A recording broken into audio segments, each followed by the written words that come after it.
Hello everyone and welcome back to our YouTube channel Math Foundation by Purva.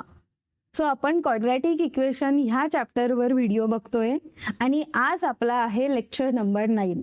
जर तुम्ही याच्या मागचे एकही व्हिडिओ मिस केला असेल तर मी ह्या व्हिडिओच्या डिस्क्रिप्शन बॉक्समध्ये प्लेलिस्टची लिंक दिली आहे. त्या लिंकवर जर क्लिक केलं तर तुम्हाला चॅप्टर नंबर 2 चे सगळे व्हिडिओज तिथं मिळतील.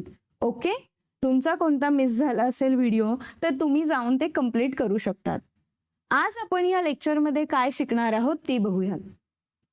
आज आपण शिकणार आहोत प्रॅक्टिस सेट 2.4 चे क्वेश्चन्स. सो बुकमध्ये जो प्रॅक्टिस सेट 2.4 दिला आहे त्याचे आपण एक एक करून क्वेश्चन बघू आणि त्याला सॉल्व्ह करायचं ट्राय करू. ओके, सगळ्यात आधी आपण बघणार आहोत फर्स्ट क्वेश्चन.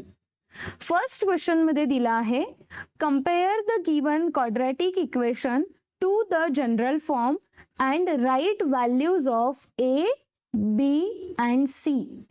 सो क्वेश्चन वाचून आपल्याला हे कळालं की आपल्याला एक क्वाड्रॅटिक इक्वेशन दिलं असेल, त्या क्वाड्रॅटिक इक्वेशनला आपल्याला जनरल फॉर्म मध्ये आणायचंय. जनरल फॉर्म म्हणजेच स्टँडर्ड फॉर्म. एकदा की तो स्टँडर्ड फॉर्म मध्ये आला त्यानंतर त्याच्यामधून ए, बी आणि सी या 3 व्हॅल्यूज फाइंड आउट करायच्या आहेत. ओके, सो आपल्याला माहिती आहे की क्वाड्रॅटिक इक्वेशन्सचा जनरल फॉर्म असतो ax² plus bx plus c equal to 0. So आता आपण काय करणार, हे जे दिलेलं इक्वेशन आहे हे आपण याच्या खाली लिहू. x² minus 7x plus 5 equal to 0. आता आपण चेक करणार की हा फॉर्म मध्ये इक्वेशन आहे का.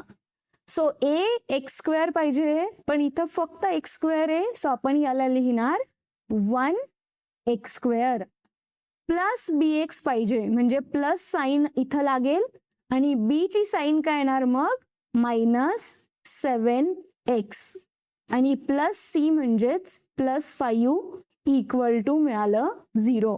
आता हा फॉर्म आणि हा फॉर्म सेम आहे. a च्या जागी 1 आहे, b च्या जागी -7 आहे आणि c च्या जागी आहे 5. पॉझिटिव्ह साइन दोघीकडे आहे, इथं पण दोघीकडे. सो आपल्याला जे जनरल फॉर्म विचारलं होतं त्या फॉर्म मध्ये आपण इक्वेशन आणलंय. आता इक्वेशन जनरल फॉर्म मध्ये आणल्यानंतर आपल्याला काय फाइंड आउट करायचं आहे, a, b आणि c हे 3 व्हॅल्यूज. सो सिंपल, तुम्हाला a ची व्हॅल्यू मिळेल इथून 1, b ची व्हॅल्यू मिळणार -7 आणि c ची व्हॅल्यू मिळाली 5.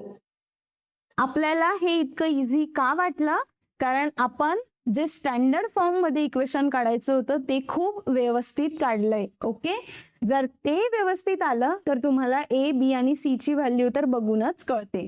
ठीक आहे, सो आपण हा फर्स्ट जो प्रॉब्लेम होता हा सॉल्व्ह केला. आता सेम क्वेश्चनचा सेकंड प्रॉब्लेम बघू, ज्याच्यामध्ये आपल्याला इक्वेशन दिला आहे 2m² इक्वल टू 5m - 5. परत याला आपल्याला फॉर्म मध्ये कन्वर्ट करायचंय. कोणता फॉर्म आहे तो, जनरल फॉर्म. आणि जनरल फॉर्मचं इक्वेशन काय आहे, correct, ax² plus bx plus c equal to 0. आता हा फॉर्म, हा जो इक्वेशन आहे हा याच्यामध्ये टाकणार आपण. So 2m² equal to 5m - 5. पण ह्या फॉर्म मध्ये तर इथं 0 आहे, तो आपल्याला हे जे टर्म आहे यांना इकडं आणावं लागेल. सो इथं आलं 2m² minus 5m plus 5 equal to 0. आता चेक करा, ax² च्या जागी आपल्याकडे आहे 2m² प्लस bx च्या जागी आहे प्लस आणि हा -5 ला आपण ब्रॅकेट मध्ये घेतलं आणि इथं आला m. प्लस c पाहिजे म्हणून प्लस आला आणि हा 5 इक्वल टू 0. तो आपलं जे क्वाड्रॅटिक इक्वेशन होतं ते आपल्याला जनरल फॉर्म मध्ये मिळालं. एकदा जनरल फॉर्म मध्ये इक्वेशन आलं तर आपण a, b आणि c ची व्हॅल्यू इझिली शोधू शकतो. आता तुम्ही सांगा, a ची व्हॅल्यू काय आहे, करेक्ट 2, b ची व्हॅल्यू काय आहे -5 आणि c ची व्हॅल्यू आहे 5. So easy right. आपण फक्त स्टँडर्ड फॉर्म फाइंड आउट करण्याकडे जास्त लक्ष दिलं, त्याच्यामुळे आपल्याला ए, बी आणि सी ची व्हॅल्यू इझिली मिळाले. सो सेम आता थर्ड प्रॉब्लेम बघू. थर्ड प्रॉब्लेम मध्ये आहे y square equal to 7y. याला सुद्धा आपल्याला स्टँडर्ड फॉर्म मध्ये कन्वर्ट करायचंय.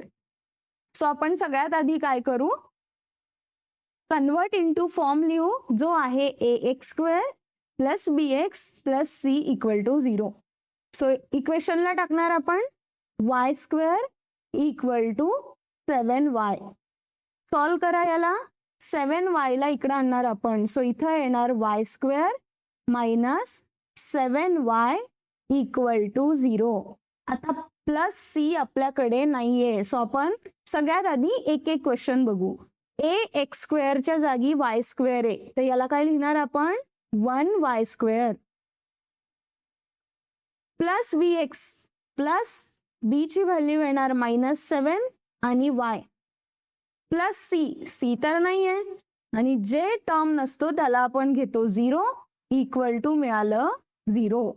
तो आता आपल्याला ए, बी आणि सी फाइंड आउट करायचंय. सो ए आला आपल्याकडे 1, बी आहे आपल्याकडे -7 आणि सी ची व्हॅल्यू मिळाली 0. सिंपल. क्वेश्चन नंबर 1 चे हे 3 प्रॉब्लेम आपण इथं कंप्लीट सॉल्व केलेले आहेत. आता आपण बघू क्वेश्चन नंबर 2. क्वेश्चन नंबर 2 दिला आहे सॉल्व युझिंग फॉर्म्युला. सो जर तुम्ही याचा मागचा व्हिडिओ बघितला असेल तर त्या व्हिडिओमध्ये आपण क्वाड्रॅटिक इक्वेशनचं सोल्युशन फाइंड आउट केलं, पण ते सोल्युशन फॉर्म्युला वापरून फाइंड आउट केलं होतं. सो सेम आपल्याला सेम मेथड यूज करायची आहे इथं सुद्धा. जे 2 एक्सचे फॉर्म्युलेज होते ते 2 फॉर्म्युलेंचा यूज करून आपल्याला क्वाड्रॅटिक इक्वेशन सॉल्व करायचंय. सो फर्स्ट प्रॉब्लेम मध्ये आपल्याला इक्वेशन दिलेलं आहे x square plus 6x plus 5 equal to 0. So फॉर्म्युलाने जेव्हा क्वाड्रॅटिक इक्वेशन सॉल्व करायचं असतं तेव्हा त्याच्यात 3 स्टेप्स असतात.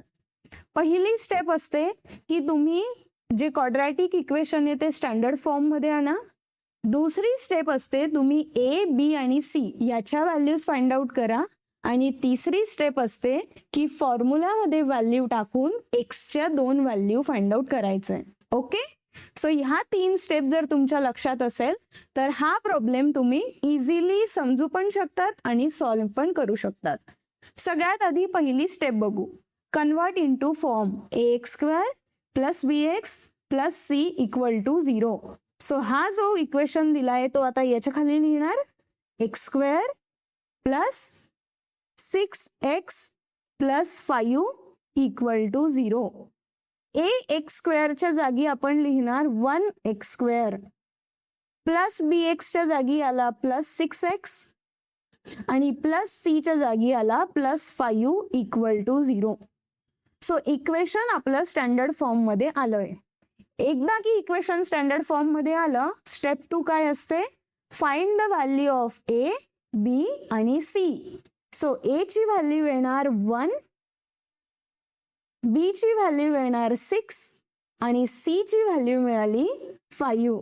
आता आपल्याकडे 3 व्हॅल्यूज आहेत. नेक्स्ट स्टेप असणार आपण roots of equation find out करणार. जर तुम्हाला रूट ऑफ इक्वेशनचा फॉर्म्युला माहिती नसेल तर प्लीज मागचा व्हिडिओ तुम्हाला बघावाच लागेल. ओके.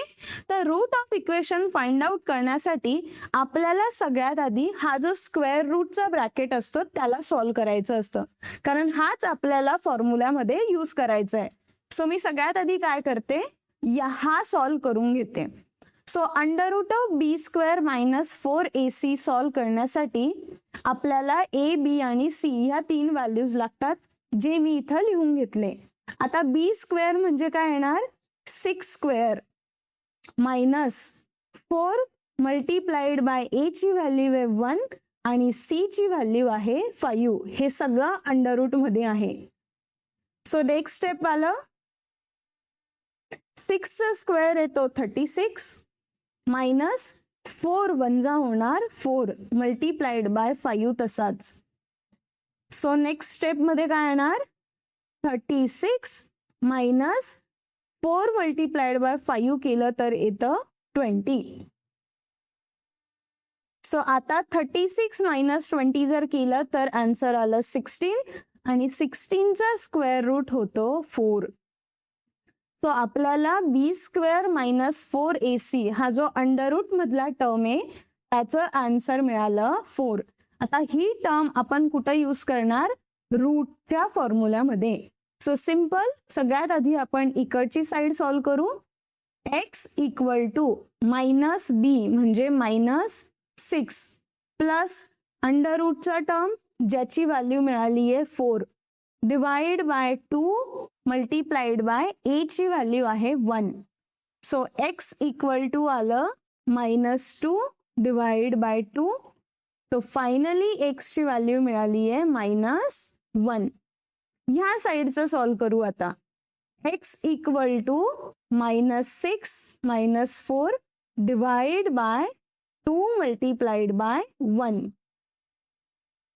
-6 आणि -4 होणार -10 डिवाइड बाय 2 जर केलं तर x ची व्हॅल्यू आली -5.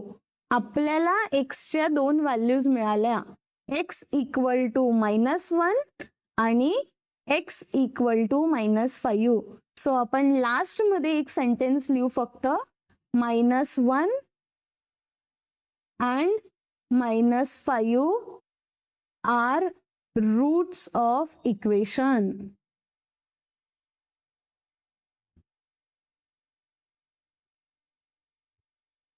Simple right. सो मला एक गोष्ट तर नक्की माहिती आहे, जर तुम्हाला प्रॉपर स्टेप्स माहिती असतील तर तुम्ही प्रॉब्लेम खूप इझिली सॉल्व करू शकतात. सो मी सॉल्व करतानाच मला वाटते की किती सोपा आहे प्रॉब्लेम. का? कारण आपण एक एक छोट्या छोट्या स्टेपने प्रॉब्लेम नेहमी सॉल्व करतो. त्याच्यामुळे आपल्याला असं बर्डन नाही येत, आपल्याला असं वाटत नाही की अरे प्रॉब्लेम किती कठीण आहे. नाही, कारण आपण एका स्टेपमध्ये एकच गोष्ट करतो, मग आपण नेक्स्ट स्टेपला जातो, मग ती दुसरी गोष्ट सॉल्व करतो. असं करता करता 5 ते 10 मिनिटांमध्ये आपल्याला आपलं सोल्युशन मिळतं आणि आपलं सोल्युशन नेहमी करेक्ट असतं. सो म्हणून अशा पद्धतीने प्रॉब्लेम सॉल्व करा ज्याच्यामुळे तुम्हाला समजेल सुद्धा आणि तुम्हाला पूर्ण मार्क्स सुद्धा मिळतील. ओके, आता नेक्स्ट क्वेश्चन बघू. नेक्स्ट मी थर्ड प्रॉब्लेम सॉल्व करते. थर्ड प्रॉब्लेम मध्ये आपल्याला इक्वेशन दिलेलं आहे 3m² + 2m - 7 = 0. थोडं फास्ट सॉल्व करू आपण. आता पहिले आपण करणार कन्वर्ट इनटू फॉर्म. फॉर्म मी लिहून घेतला, इक्वेशन त्याच्या खाली लिहू. आता आपण इक्वेशन काय येणार? 3m² + 2m - 7 = 0. याला ह्या फॉर्म मधून आणणार. 3m² + 2m + -7 = 0. आता हा फॉर्म आणि हा फॉर्म सेम झालाय, तो आपल्याला इक्वेशन स्टँडर्ड फॉर्म मध्ये मिळालं. एकदा की इक्वेशन स्टँडर्ड फॉर्म मिळालं तर आपण a, b आणि c ची व्हॅल्यू काढणार. सो a ची व्हॅल्यू मिळाली 3, b ची व्हॅल्यू आहे 2 आणि c ची व्हॅल्यू आहे -7. आपल्याला 3 व्हॅल्यू मिळाल्या. स्टेप नंबर 3 मध्ये आपण करतो find the roots of the equation. आणि रूट ऑफ इक्वेशन काढण्यासाठी आपल्याला हा जो ब्रॅकेटचा टर्म आहे हा यूज करावा लागतो. सो सगळ्यात आधी आपण त्याला सॉल्व करू. So under root of b² म्हणजे 2चा square -4 multiplied by a multiplied by c. So इथं आला अंडर रूट ऑफ 2² म्हणजे 4 -4 3 झालं 12 मल्टीप्लाइड बाय -7. सो हे आपल्याला पहिलं मिळालं. आता under root of 4 multiplied by, जर 12 मल्टीप्लाइड बाय -7 केलं तर आन्सर येणार आहे, सॉरी मल्टीप्लाइड बाय नाहीये, हे मायनस आहे. 4 - 12 मल्टीप्लाइड बाय 7 होतो 84 आणि ही निगेटिव्ह साईन मिळाली इथं. So equal to under root of 4 + 84 which is equal to आलं 88. आता मी याला जर सिम्प्लिफाय केलं थोडं तर मी असं लिहू शकते का याला 4 मल्टिप्लाइड बाय 22 म्हणजेच 88 आलं. आणि 4 चा अंडर रूट आपल्याला काढता येतो जो आहे 2. 22 चा अंडर रूट आपल्याला माहिती नाहीये म्हणून त्याला आपण तसंच लिहिलं. सो आपल्याला हा जो टर्म होता याची इकडं व्हॅल्यू मिळाली. सिंपल आता आपण रूटच्या फॉर्म्युल्यामध्ये टाकू आणि आपल्याला आपलं जे आन्सर आहे ते इकडं मिळेल. So x equal to minus of 2 plus 2 under root of 22 divide by 2 multiplied by 3. So same x equal to, आता बघा डिनॉमिनेटर मध्ये ह्या टर्म मध्ये पण 2 आहे, ह्या टर्म मध्ये पण 2 आहे. सो 2 जर बाहेर काढला तर इथं उरला -1 plus under root of 22 divide by 2 multiplied by 3. So हा 2 आणि हा 2 कट झाला तर x इक्वलची व्हॅल्यू आली -1 plus under root of 22 divide by 3. जसं ह्या साईडला काढलं तसं आपण आता ह्या साईडला सुद्धा करणार. सो x इक्वल टू आलं -2 under root of 22 divide by 2 multiplied by 3. So x equal to 2 common काढलं तर इथं आला -1 minus under root of 22 divide by 2 multiplied by 3. So हा 2 आणि हा 2 गेला तर फायनली x ची व्हॅल्यू आली -1 minus under root of 22 divide by 3. So हे दोन सोल्युशन आपल्याला मिळाले. सो आपण इथं लिहिणार की these are the roots of equation. ठीक आहे. सो इथं x ची व्हॅल्यू ही एक मिळाली आहे आणि दुसरी x ची व्हॅल्यू आपल्याला ही मिळाली. सो अशा पद्धतीने आपण हा जो प्रॉब्लेम होता हा पण सॉल्व्ह केलेला आहे. सेम स्टेप यूज केले आपण आणि सेम पद्धतीने आपल्याला हा प्रॉब्लेम सुद्धा सॉल्व्ह करता आलाय. आपण आता क्वेश्चन नंबर 2 चा 5th प्रॉब्लेम बघू. सो 5th प्रॉब्लेम मध्ये आपल्याला इक्वेशन दिलेलं आहे y² plus 1/3y equal to 2. हे इक्वेशन थोडंसं वेगळं आहे कारण ह्या इक्वेशन मध्ये आपल्याला 1/3 हा एक थोडा वेगळा टर्म दिसतोय. तर पहिली गोष्ट, जेव्हा पण इक्वेशन मध्ये अशी टर्म तुम्हाला दिसत असेल तर त्याचं डिनॉमिनेटर बघायचं. ठीक आहे. आणि सिंपल लिहायचं multiply equation by 3. Suppose denominator इथं 1/5 राहिलं असतं तर तुम्ही काय लिहिलं असतं मल्टिप्लाय इक्वेशन बाय 5. ओके. हे आपण का करतो कारण याच्याने आपलं डिनॉमिनेटर निघून जाईल. कसं निघून जाईल ते बघू आता आपण. सो 3 ने पूर्ण इक्वेशनला मल्टिप्लाय करायचं. So 3 multiplied by y² plus 3 multiplied by 1/3y equal to 3 multiplied by 2. So हा झाला 3y². आता बघा हा 3 आणि हा 3 गेला. सो इथं उरलं 1y equal to 6.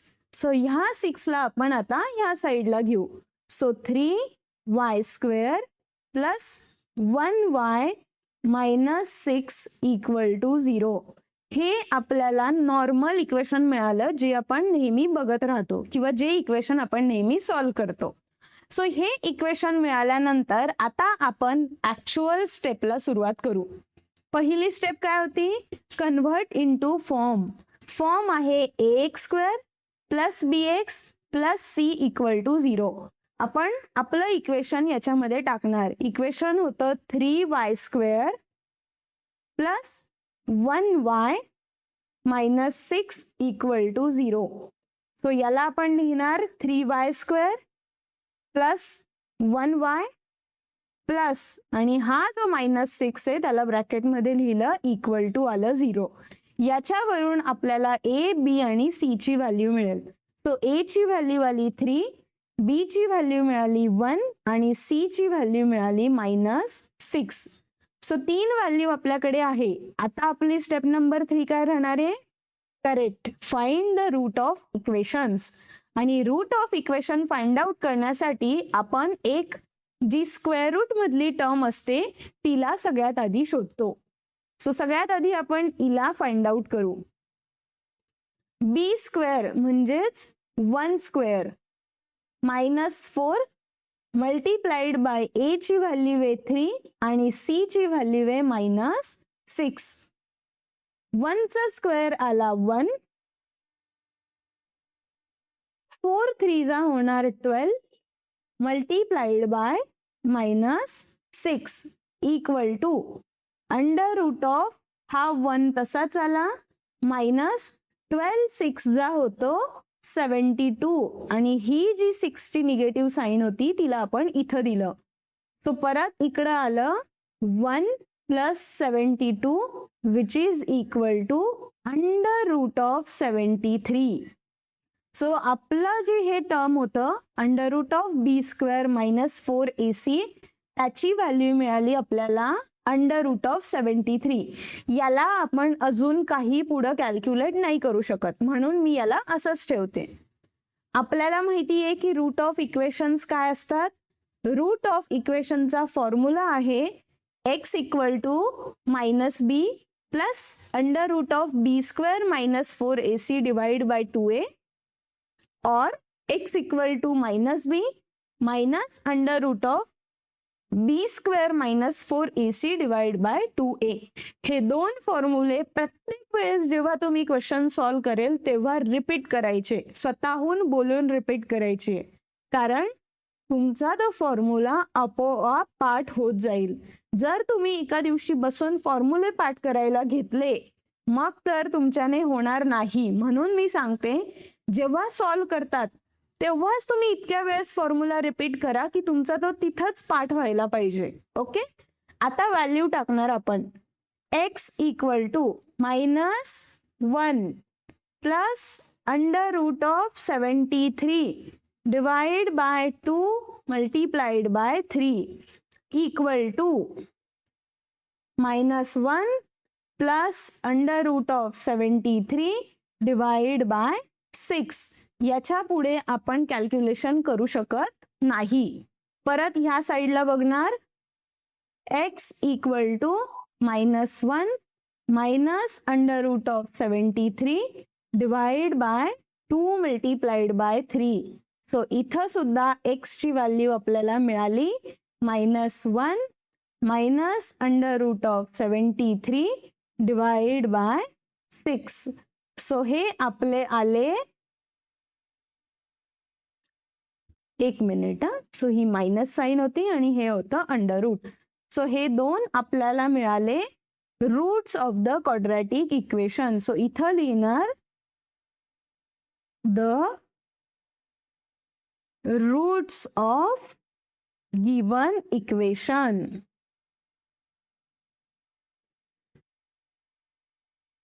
Roots of given equation काय आलं? x equal to -1 plus under root of 73 divide by 6 आणि x equal to -1 minus under root of 73 divide by 6. I hope तुम्हाला आज मी जेवढे क्वेश्चन सॉल्व केलेले आहेत ते समजले असतील. कसे सॉल्व केले हे सुद्धा समजले असेल. जर तुम्हाला कुठेही डाऊट आला, कुठेही तुम्हाला वाटलं की मॅम ही मेथड अशा वेने आपण करू शकत होतो किंवा इथं कॅल्क्युलेशन तुमचं चुकलंय, तर तुम्ही कमेंट सेक्शन मध्ये मला सांगू शकतात. आता आहे होमवर्क टाइम. सो ज्या पद्धतीने मी तुम्हाला क्वेश्चन सॉल्व करून दाखवले, ज्या मेथडने मी क्वेश्चन सॉल्व करून दाखवले, सेम मेथड वापरून तुम्हाला हे 3 क्वेश्चन सॉल्व करायचे आहे. सो क्वेश्चन नंबर 2 मधला प्रॉब्लेम 2, 4 आणि 6 हे 3 मी सॉल्व केलेले नाहीये. याच्या व्यतिरिक्त सगळे प्रॉब्लेम मी तुम्हाला आता सॉल्व करून दाखवले. सो सेम मेथड वापरा आणि सेम मेथडने हे 3 प्रॉब्लेम सॉल्व्ह करा. प्रत्येकाने ज्याने ज्याने प्रामाणिकपणे हे प्रॉब्लेम सॉल्व्ह केले असतील त्यांनी मला कमेंट सेक्शनमध्ये आन्सर सांगा. Okay, thank you so much. Video जर आवडला असेल तर याला नक्की लाईक करा, आपल्या चॅनलला सबस्क्राईब करा आणि तुमच्या फ्रेंड सोबत सुद्धा हे व्हिडिओ शेअर करा. सो आपण आता भेटूया नेक्स्ट लेक्चरमध्ये.